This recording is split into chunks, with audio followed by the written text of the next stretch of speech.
So మనకి municipal elections అయితే వచ్చేసాయి. మున్సిపల్ ఎలక్షన్స్ రిజల్ట్ కూడా రావడం జరిగింది. ఎప్పుడు కూడా మనకి ముందంజలో ఉండే కాంగ్రెస్ ఈసారి కూడా కాంగ్రెస్ విధంగానే వచ్చేసిందనమాట. ఎవరు ఊహించకుండా కవితక్క కూడా ఈసారి పోటీలోకి రావడం జరిగింది. ముందంజలోకి వెళ్ళడం కూడా జరిగింది. మీ అభిప్రాయం ఏంటి దానిపై? అంటే కవితక్క ఈరోజు పార్టీ పెట్టముందుకే 40 సీట్లు గెలవడం జరిగింది.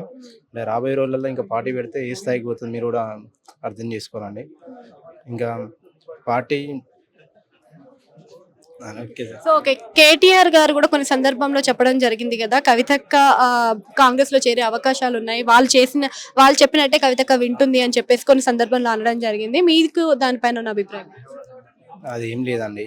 అంత ఇవే మొత్తం అబద్ధం చెప్పి అక్క మీద ఏదో నిందలేసి ఏదేదో కుట్రలు చేసి ఈవిడ చేయడం జరుగుతుంది. అలాంటి కవితక్క ఎప్పుడు పోదు. రాబోయే రోజులలో తెలంగాణలో జాగృతి ఏ స్థాయికి పోతారో జనాలు కూడా చూస్తారండి. అంటే ముఖ్య నినాదమైనది ఏంటి అంటే బీసీల 42% రిజర్వేషన్ గురించి కూడా మనకి చాలా సందర్భంలో అక్క నిరసనలు తెలపడం జరిగింది. నిరాహార దీక్షలు చేయడం కూడా జరిగింది. మరి ఈసారి సాధిస్తారంటారా? మరి బీసీల రిజర్వేషన్ అయినా?